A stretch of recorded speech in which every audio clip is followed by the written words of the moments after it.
Magandang gabi, Pilipinas. Bayan ibinahagi ng ilang netizens sa iba't ibang bahagi ng bansa ang sitwasyon sa kanilang lugar matapos makaranas ng malakas na ulang dala ng bagyong Luis at ng habagat. Karamihan sa mga lugar na nakaranas ng pagbaha ay sa Northern Luzon. Yan ang ulat ni Jana Madrid. Patuloy na nakararanas ng sama ng panahon ng ilang bahagi ng Luzon dahil sa epekto ng bagyong Luis na pinalalakas pa ng hanging habagat na nagdudulot ng tuloy-tuloy na pag-ulan, pagbaha at pagragasa ng mga ilog sa ilang lugar. Sa isang bidyong ibinahagi ng netizen mula sa Aurora, makikita ang tuloy-tuloy na pag-ulan na nagdulot ng pagragasa ng ilog at pagtaas ng tubig sa ilang mababang lugar. Dahil dito, naging delikado ang pagdaan sa ilang bahagi ng lalawigan habang patuloy na binabantayan ng mga residente ang lagay ng panahon.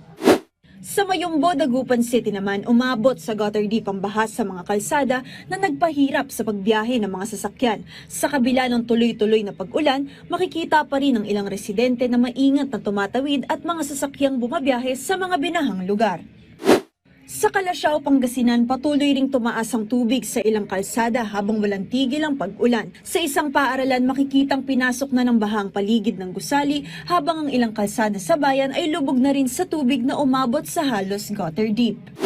Samantala, naglabas naman ng road advisory ang MDRRMO sa San Simon, Pampanga matapos bahain ang ilang kalsada na dulot ng bagyong Luis. Kabilang sa mga nakaranas ng pagbaha ang Assumpta Road, North Grove at Santa Monica, Purok 2, bagamat na natili pa ring passable ang mga ito sa mga sasakyan. Pinayuhan naman ang mga motorista na mag-ingat sa pagbiyahe. Sa Barangay Kalawagan, Cabanatuan City, Nueva Ecija, hindi lamang mga kalsada ang inabot ng pagbaha.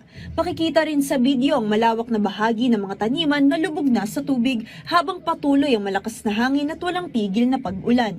Kaugnay nito, pinapayuhan ng publiko na manatiling mapagmatyag at mag-ingat sa mga maaari pang idulot ng bagyong Luis at ng pinalalakas nitong habagat. Hinihikayat din ng lahat na patuloy na sumubaybay at sumunod sa mga abiso at babala ng mga kinauukulang ahensya at mga lokal na pamahalaan para matiyak ang kaligtasan.